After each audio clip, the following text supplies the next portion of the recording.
तो अगली चीज़ ये आती है कि क्या मैं जीपी रेटिंग कोर्स करने के बाद ऑफिसर बन सकता हूँ। तो आंसर पहले मैं थोड़ा मर्चेंट नेवी के बारे में कुछ चीज़ें क्लियर करना चाहता हूँ। मेजॉरिटी ऑफ पब्लिक, जैसे कि मैंने बताया, 80% फ्रॉड जितने इस इंडस्ट्री में हो रहे हैं वो आप ही लोगों के संग हो रहे हैं। So hello guys, welcome back to my channel. My name is Ayush Rai and I am sailing as a third officer in merchant navy. So आज की वीडियो उन लोगों के ऊपर है जो इस वक्त क्लास 10th में है और 10th के बाद मर्चेंट नेवी ज्वाइन करना चाहते हैं। 10th पास होते ही वो मर्चेंट नेवी ज्वाइन करना चाहते हैं। आप लोगों ने बहुत बार एड्स देखे होंगे, न्यूज़पेपर वगैरह में आते हैं, या फिर आपका इंस्टाग्राम हो गया, या फिर फेसबुक वगैरह पे एड्स चलते हैं और उस पर ना बड़े फैंटेसाइज करके बनाते हैं कि आप मर्चेंट नेवी ज्वाइन करिए, क्लास 10th पास होते ही आपको जो सैलरी है वो 2 लाख रुपए, 3 लाख रुपए, 4 लाख रुपए महीना आपकी सैलरी होगी। आप दुनिया घूमेंगे, आपकी लाइफ स्टाइल चेंज हो जाएगी। और जो फ़ोटोज़ रहती हैं वो यूनिफॉर्म में बच्चों की लगा देते हैं, शिप्स रहेंगे पीछे, और शिप्स भी देखिए कौन से, क्रूज़ शिप्स। ये सब बच्चों को फैंटेसाइज करने के लिए है। क्रूज शिप्स की फ़ोटोज़ लगा देना, बच्चों को यूनिफॉर्म में फ़ोटोज़ दिखा देना। बिकॉज 10th में जो बच्चे इस वक्त मर्चेंट नेवी को एस्पायर कर रहे हैं, मुझे ऐसा लगता है कि यूनिफॉर्म एक ऐसी चीज़ है जिसको देख के वो काफ़ी ज़्यादा फैंटेसाइज हो जाते हैं कि 10th पास होते ही मुझे यूनिफॉर्म मिल जाएगी, 10th पास होते ही मैं एक ऑफिसर बन जाऊँगा, मेरी सैलरी 2 लाख रुपये महीना हो जाएगी। मगर सच्चाई ये होती नहीं है। कि इससे पहले कि मैं उस कोर्स में घुसूँ जो कि आप 10th के बाद कर सकते हो, पहले मैं थोड़ा मर्चेंट नेवी के बारे में कुछ चीज़ें क्लियर करना चाहता हूँ, खासकर उन लोगों के लिए जो क्लास 10th में है, बिकॉज उनके लिए ये चीज़ जानना बहुत ज़रूरी है। पहली चीज़ ये कि मर्चेंट नेवी एक गवर्नमेंट जॉब नहीं है। ये मर्चेंट नेवी और इंडियन नेवी दो अलग अलग चीज़ें हैं। Merchant navy is not a kind of a defence of any type in any way. Merchant navy आपका प्राइवेट जॉब है, इंडियन नेवी आपकी गवर्नमेंट जॉब है, पहली चीज़। सेकेंडली, आप जिन शिप पे काम करोगे, या फिर हम जिन शिप पे काम करते हैं, मर्चेंट नेवी वाले लोग जिन पे काम करते हैं, वो मर्चेंट शिप्स होते हैं। किसी भी तरह का कोई मिलिट्री शिप इसमें इन्वॉल्व नहीं होता है। Military ships are different, merchant ships are different. तो अब क्वेश्चन आता है कि क्या मैं 10th के बाद मर्चेंट नेवी ज्वाइन कर सकता हूँ। तो आंसर है हाँ, आप मर्चेंट नेवी ज्वाइन कर सकते हैं।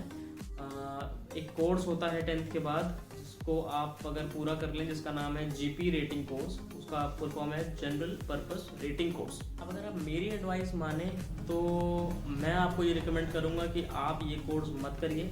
मैं यही कहूँगा कि 2 साल वेट करिए, 12वीं पास करिए, जो मिनिमम क्राइटेरिया है IMU CET का, PCM और इंग्लिश वाला, उससे ऊपर अपने मार्क्स लाइए और एडमिशन लीजिए। और जब आप शिप पे जाएं तो join as an officer, not as a rating. अभी दोनों में फ़र्क क्या होता है मैं बताता हूँ।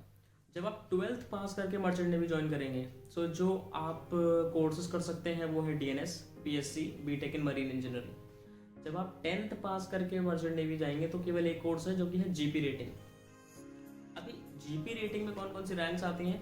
वो आती है आपकी trainee OS, OS, AB, boson. Trainee OS मतलब होता है ऑर्डिनरी सीमेन, और AB मतलब होता है एबल बॉडीड सीमेन। ये सारी रैंक्स हैं जो जीपी रेटिंग्स में आती है।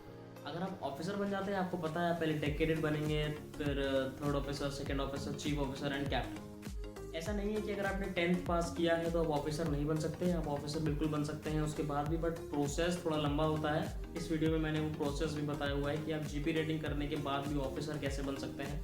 नेक्स्ट चीज़, अब हम बात करेंगे जीपी रेटिंग के क्राइटेरिया की। To do a GP rating course minimum आपके 40% होने चाहिए क्लास में। इंग्लिश में you should have 40% minimum percentage, जो कि मुझे लगता है सबकी आ जाती है।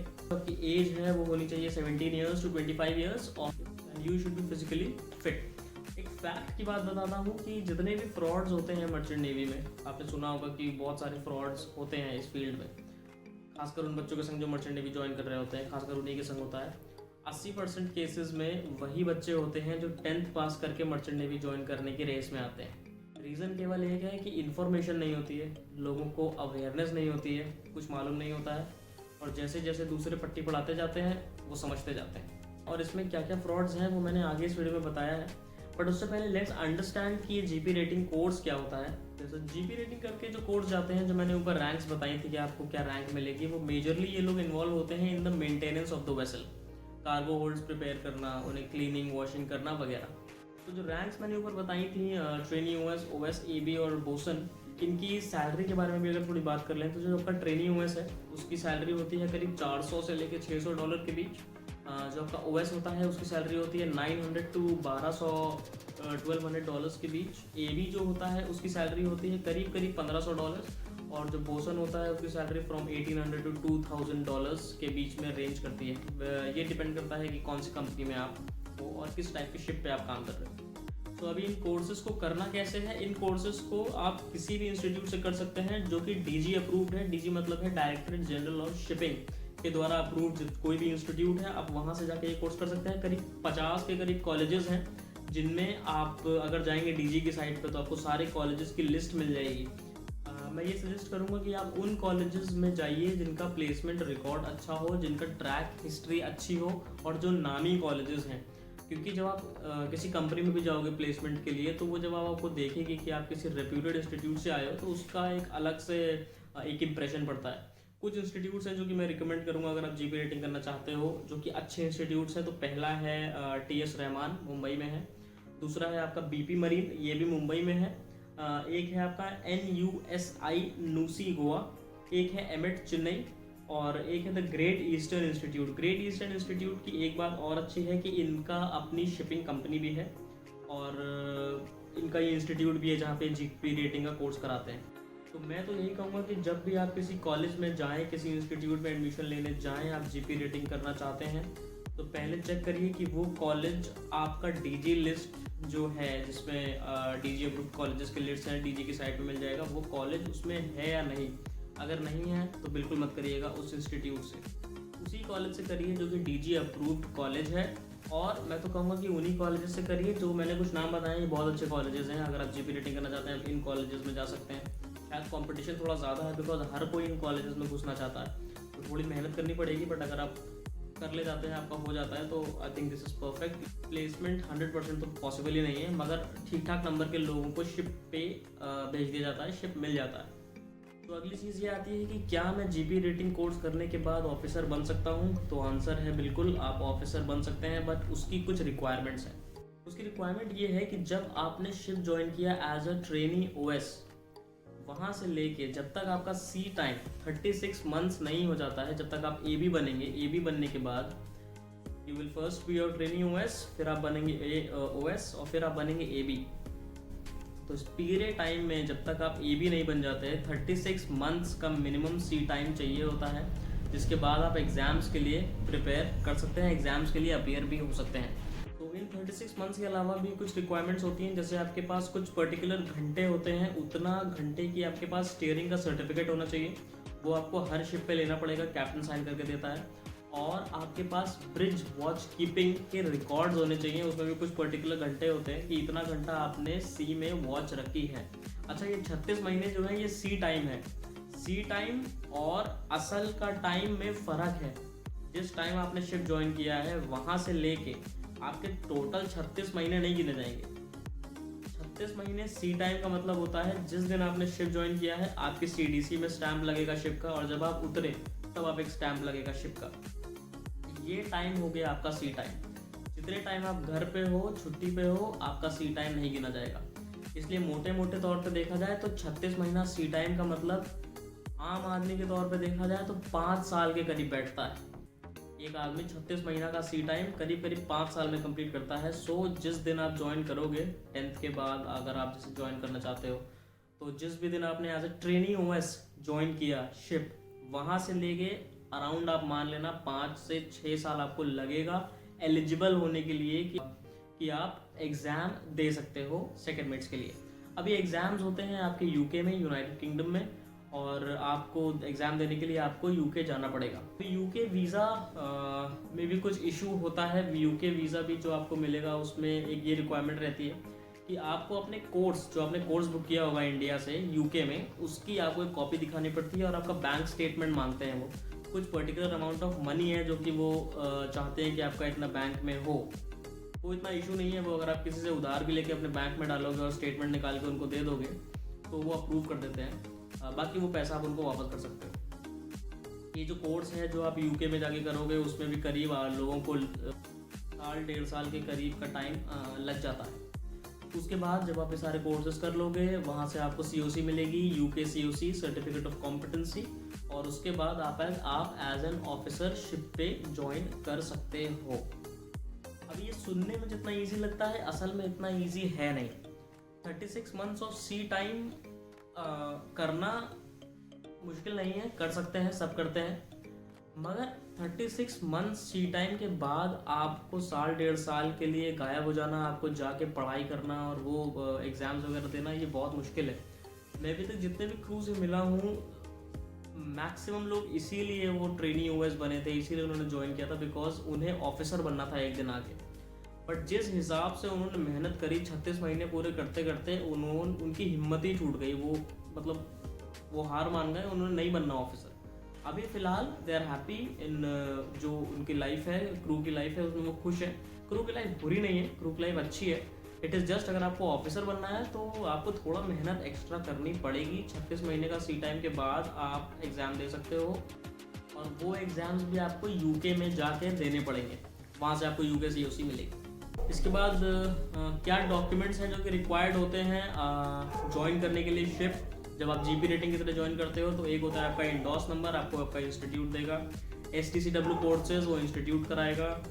CDC कंटिन्यूस डिस्चार्ज सर्टिफिकेट, ये आपको अप्लाई करना पड़ेगा, इंस्टीट्यूट करवाएगा, और ये आप तभी अप्लाई कर सकते हो जब आपके पास STCW हो और इंडोर्स हो। ये सरकारी मामला है तो इसमें फ़ीस की कुछ भी ऊपर नीचे नहीं रहता है। 700 रुपये है इसकी फ़ीस जो आप अप्लाई करोगे STCW के बाद। उसके बाद पासपोर्ट आपके पास होना चाहिए। और एक चीज़ ऐड हुई है पिछले कुछ सालों में, पहले ही ऐड हुई है, SID, सीफेरर आइडेंटिटी डॉक्यूमेंट। तो ये 5 डॉक्यूमेंट्स हैं जो आपके पास होने चाहिए जब आप शिप ज्वाइन करते हो। अभी अगर बात करें खर्चे की कि खर्चा कितना हो जाएगा GP रेटिंग कोर्स करने में, इसका फ़ीस कितनी लग जाएगी, सो आप मान के चलिए 2 लाख से लेके 4 lakh. The fees can be anywhere between 2 lakhs to 4 lakhs। 6 महीने का कोर्स है, इसमें 2 से 4 लाख रुपए आपके लग जाएंगे। डिपेंड करता है कौन सा इंस्टीट्यूट है, उसकी फ़ीस वगैरह कितनी है। अब बात करते हैं उस चीज़ के बारे में जिस चीज़ के लिए मैंने ये वीडियो बनाई है। इतना मुझे इसलिए बताना पड़ा बिकॉज जिन लोगों को GP रेटिंग के बारे में पता नहीं है, जिन लोगों को ऐसा लगता था कि 10th के बाद आप मर्चेंट नेवी ज्वाइन करो, आप सीधा ऑफिसर ज्वाइन करोगे और आपकी सैलरी इतनी अच्छी हो जाएगी, तो मैंने आपको रियलिटी चेक दे दिया कि आप सीधा ऑफिसर तो नहीं बनने वाले। अगर आप ये सोच के चल रहे हो कि आप GP रेटिंग करोगे और सीधा आप ऑफिसर बन जाओगे शिप पे जाके, ऐसा नहीं होने वाला। अब हम बात करेंगे फ्रॉड्स की। जो फ्रॉड्स होते हैं आप लोगों के संग, खासकर जो 10th पास करके जाते हैं मर्चेंट नेवी के ख्वाब सजा के कि हम मर्चेंट नेवी ज्वाइन करेंगे। मेजॉरिटी ऑफ पब्लिक, जैसे कि मैंने बताया, 80% फ्रॉड्स जितने इस इंडस्ट्री में हो रहे हैं वो आप ही लोगों के संग हो रहे हैं। अब मैं बताता हूँ फ्रॉड्स कैसे कैसे हो सकते हैं। सबसे पहले फ्रॉड आता है फ्रॉड्स फ्रॉम द इंस्टीट्यूट्स, वो वाले इंस्टीट्यूट्स जो फर्जी इंस्टीट्यूट्स हैं। अभी ये क्या करते हैं, जैसे आप 10th में हो तो 10th का बच्चा 12th का बच्चा क्या करता है, तो सर्च करता रहता है सोशल मीडिया पे about various type of institutes. जिसको जिस चीज़ के बारे में इंटरेस्ट है वो उस चीज़ के बारे में देखता रहता है। तो क्या होता है कि ये इंस्टीट्यूट्स जो फर्जी वाले इंस्टीट्यूट्स हैं, ये क्या करते हैं, आपके सोशल मीडिया पे, आपका इंस्टाग्राम, आपके फेसबुक पे एक ऐड आता है, स्पॉन्सर्ड ऐड, और उसमें लिखा हुआ रहता है उस इंस्टीट्यूट का नाम, नीचे वही सब प्यारी प्यारी बातें कि आप मर्चेंट नेवी ज्वाइन करिए, महीने का 2 लाख 3 लाख कमाइए, और नीचे होता है ज्वाइन करने के लिए इस लिंक पे क्लिक करिए। तो जब बच्चा उस लिंक पे क्लिक करता है, एक वेब पेज खुल के आता है, उस पर एक फॉर्म आता है, खाली फॉर्म, उसमें लिखा होता है कि आप इस फॉर्म को भरिए, ये फॉर्म एकदम फ्री है, आप इस फॉर्म को भरिए, ये अप्लाई करने के लिए है, आप इसको अप्लाई करिए। कुछ डिटेल्स होती हैं, नाम, ईमेल एड्रेस, आपका घर का एड्रेस और आपका मोबाइल नंबर, ये सारा आप भरिए और सबमिट कर दीजिए। बच्चा ये सोचता है कि फ्री का फॉर्म है तो कोई प्रॉब्लम नहीं है, अप्लाई कर देते हैं। ये लोग अप्लाई कर देते हैं। अब क्या होता है, कुछ टाइम बाद यही इंस्टीट्यूट्स वाले बच्चों को फ़ोन करते हैं और कहते हैं कि आप सेलेक्ट हो गए हैं मर्चेंट नेवी में, आपको एक सीट अलॉट कर दी गई है, आपकी सीट फिक्स हो गई है इस इंस्टीट्यूट में, और आपको आना है इस दिन, आपको रिपोर्ट करना है, और आपको इतना ये आपकी फ़ीस रहेगी जो आप जमा करोगे, और आपको आपकी यूनिफॉर्म दी जाएगी। इस तरह के झूठे वादे और ये सब बातें बताते हैं। आपका प्लेसमेंट 100% रहेगा, आपको हम गारंटीड प्लेसमेंट दिलाएंगे, ये सब बातें बताते हैं जस्ट आपको बुलाने के लिए। ये हो गया पहला फ्रॉड जो इंस्टीट्यूट्स करते हैं। मैंने आपको बताया इससे बचने के लिए DGS अप्रूव्ड इंस्टीट्यूट्स में ही चाहिए, ऐसा नहीं है कि ये पूरी फील्ड ही खराब है, अगर आप 10th के बाद ज्वाइन कर रहे हो आपको लूटा जाएगा जैसे या वो, ऐसा नहीं है, मगर ये चांसेस बहुत ज़्यादा हैं कि आपको लूट लिया जाएगा। इस तरह के इंस्टीट्यूट्स पहले होते हैं जो फ्रॉड करते हैं। दूसरे होते हैं एजेंट्स। एजेंट्स के ऊपर मैंने एक दो केस बताए हैं अपनी एक वीडियो में जिसमें मैंने स्पॉन्सरशिप की बात करी है, बिकॉज उसमें भी एजेंट का बहुत बड़ा रोल आ जाता है। बिकॉज 1 साल के DNS के कोर्स के लिए आता है वो, और वहाँ जहाँ भी प्लेसमेंट की मार आएगी वहाँ पे एजेंट का रोल आता ही आता है। अब GP रेटिंग में तो स्पॉन्सरशिप का भी इसमें कोई सीन नहीं होता है, बिकॉज जो कंपनीज होती हैं जो स्पॉन्सरशिप देती हैं वो भी क्लास 12th के बाद स्पॉन्सरशिप देती हैं। अगर आप क्लास 12th के बाद हो, वो भी IMU CET वाला ही पैटर्न फॉलो करती हैं, तो स्पॉन्सरशिप वाला भी कोई इसमें तो कोई बहुत पक्का प्रॉमिस या कोई ऐसा सीन नहीं रहता है। तो जो फ्रॉड्स एजेंट करते हैं, खासकर 10th पास करके जो बच्चे मर्चेंट नेवी ज्वाइन करने के लिए GP रेटिंग करते हैं, वो बहुत तरह के हैं, बहुत तरीक़ों से ये बच्चों को बेवकूफ़ बना सकते हैं। अब अगर सारे तरीक़ों की बात करने लगेंगे तो उसके लिए तो एक अलग वीडियो ही बन जाएगा, बट जो सबसे कॉमन है वो ये करते हैं कि अब जैसे इनको पता है कि बच्चे ने 3-4 लाख रुपए फीस दिया है, GP रेटिंग का कोर्स किया है, तो अब इससे अगर मैं 2-3 लाख रुपए और मांगूंगा कि मैं इसको जॉब दिलवा दूंगा, ऐसा वादा करके, या इसको शिफ्ट दिलवा दूंगा, तो लोग देते हैं। और प्रैक्टिकल बात ये है, सच्चाई ये है कि लोग देते हैं, because as a human tendency भी आप अगर सोचोगे यार अब 4 लाख तो दे ही चुके हैं, 2 लाख और दे दो, क्या पता शिप मिल जाएगा, उसके बाद कम से कम अर्निंग शुरू हो जाएगी। बट यहीं पे ये लोग फ्रॉड करते हैं। आधी एजेंट की जो पब्लिक है वो क्या करती है, पैसा लेके गायब हो जाती है। आप फ़ोन करते रहो, फ़ोन नहीं उठाएंगे, कुछ नहीं करेंगे। कुछ लोग होते हैं पैसा ले लेते हैं और बच्चों को टरकाते रहते हैं कि आप 1 महीने बाद आओ, 3 महीने बाद आओ, 6 महीने तक कोई शिप नहीं है, 8 महीना, 10 महीना, 1-1 साल तक वेटिंग करवाते हैं कि अभी कोई शिप नहीं है। कुछ केसेस में ऐसा है कि अगर शिप दे भी दिया इतनी वेटिंग के बाद, तो जब आप उतर के आओगे उस शिप से, तब ऐसा सीन हो जाता है कि अगला शिप देने के लिए आपको फिर से एजेंट को पैसा देना पड़ेगा, वो कंपनी आपको वापस ले ही नहीं रही है। तो कुछ तरह के फ्रॉड्स हैं, इंस्टीट्यूट्स भी करते हैं, बहुत तरह के फ्रॉड्स एजेंट्स भी करते हैं, बहुत तरह के फ्रॉड्स के लिए एक अलग वीडियो बनाई जा सकती है, उस पर एक अलग वीडियो ही बना देंगे। बाकी जो चीज़ें मैंने इसमें बताई हैं वो ध्यान से याद रखिएगा, खासकर जो लास्ट वाला पार्ट है जिसमें बच्चों को बेवकूफ़ बनाया जाता है। इसके अलावा अगर आपके पास और कोई डाउट है रिलेटिंग टू GP रेटिंग तो आप कमेंट कर सकते हैं। अगर आपको वीडियो पसंद आई so you can like the video, और अगर आप नए हैं तो प्लीज़ सब्सक्राइब द चैनल। बाकी it's me signing off, will meet in the next video, till then you guys take care of yourselves, bye.